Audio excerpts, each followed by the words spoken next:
Hola, ¿cómo están? Espero que muy bien. Les quiero hablar brevemente de la película Obediencia Perfecta. Es una película que se estrenó el 30 de marzo pasado. Al día siguiente del estreno yo la comenté en radio, escribí algunos tweets, pero evidentemente son espacios en los que no es posible desarrollar con más cuidado los argumentos y por lo tanto es lo que quiero hacer ahora porque además me han preguntado por qué me gustó la película, por qué me gustó, esa es la primera conclusión. Es una película de Luis Urquiza que hace alusión a los casos de abuso sexual cometidos por el padre Marcial Maciel. Y yo creo que casi todos ustedes están familiarizados con este escándalo que salió a la luz, eh, con el juicio moral que se les hizo a los legionarios de Cristo, incluso a Juan Pablo II, y la película adquiere una importancia extra por la coyuntura, en el sentido de que apenas unos días antes, el 27 de marzo, se canonizó a Juan Pablo II y como ustedes saben fue una canonización controvertida, en tanto se dice que Juan Pablo II fue un cómplice de Marcial Maciel, en tanto no sabía de estos casos de abuso sexual, pero para seguir beneficiándose económicamente de los legionarios de Cristo, los mantuvo en silencio.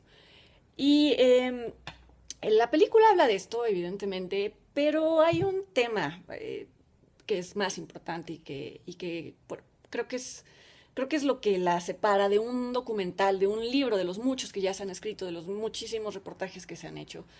Y es el asunto de la voluntad y de la entrega, de la obediencia perfecta a la que alude el título. La obediencia perfecta, el título de la película, aluden al escrito de San Ignacio de Loyola, Carta de la Obediencia, en donde se habla de tres niveles de obediencia. El primero es de ejecución, es decir, cuando uno, quien obedece, hace lo que se le pide.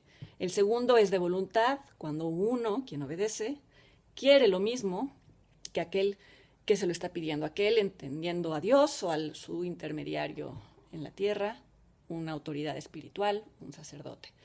Y el tercer nivel, que es el nivel con el que se logra la obediencia perfecta, es aquel en donde más allá de ejecutar y de desear aquello que se va a realizar, no se racionaliza, no se juzga, hay una comunión de entendimiento con la voluntad y con la ejecución y con la persona que está llevando a cabo la petición. Hay una comunión total de elementos.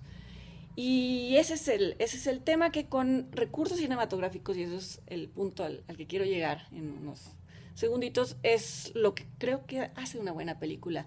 Obediencia perfecta. Evidentemente, hay quien ha dicho, bueno, pero es que no muestra cómo fue, o no muestra todos los casos, o no los nombra, porque bueno, en la película se hace alusión a que a que son los legionarios de Cristo, se les llama los cruzados de Cristo. El sacerdote que alude a la figura de Marcial Maciel se llama el Padre Ángel de la Cruz, es interpretado por Juan Manuel Bernal estupendamente, pero aunque no estén los nombres como tales, es evidente que son ellos. Hay fotografías dentro de la película que muestran a Juan Pablo II con Maciel, es decir, es evidente. Y más allá de que pudo haber sido más detallada y es decir, mostrar cómo fue el abuso, no lo sé. Más allá de todo eso, creo que el tema es mostrar la indefensión total de los muchachos, de los seminaristas que pudieron haber sido víctimas de estos abusos, en donde hay una confusión absoluta de valores. Los sacerdotes que en este momento en esos momentos llegan a la vida de estos chicos reemplazan muchísimas figuras de autoridad. La figura de autoridad real al padre, la figura de autoridad divina es Dios toma la forma del sacerdote y ellos tienen una vocación religiosa. Hay un despertar de la sexualidad simultáneo que hace que es un cóctel de deseos, de aspiraciones y de una inocencia todavía presente en niños que vuelven no objetable aquello que se está realizando. Y es que parece mentira, pero en muchos casos de abuso sexual, tanto hablando de pederastia, en el caso de la Iglesia Católica, o de violación, o de lo que sea, muchas veces se da el fenómeno que se conoce como culpar a la víctima, en donde se presupone que la víctima pudo haber distinguido, se pudo haber detenido un minuto antes pensando que eso estaba bien. Ese no es el punto, no fue el punto en el caso de los niños abusados por el padre Marcial Maciel. Y creo que esto es lo que la película logra recrear a través de elementos muy sutiles, como por ejemplo una fotografía estupenda de Sergei Saldívar que replica los años 70, pero que también envuelve al, al, a la sede de los Legionarios de Cristo, a la casa lujosa en donde están internados, la dota de una atmósfera de irrealidad, de burbuja. Esto es algo que también operaba a favor de los sacerdotes que cometían los abusos, y desde un principio, en algunas de las primeras escenas, se les dice a los chicos: lo que sucede aquí, ustedes quizás si lo comparten con el mundo de fuera, se les va a decir que es algo muy loco, pero es que así es aquí porque nosotros somos especiales. Esto que puede sonar emocionante para un chico que está empezando su vida religiosa, de inmediato funciona para convertir a los otros en los equivocados y en los que juzgan.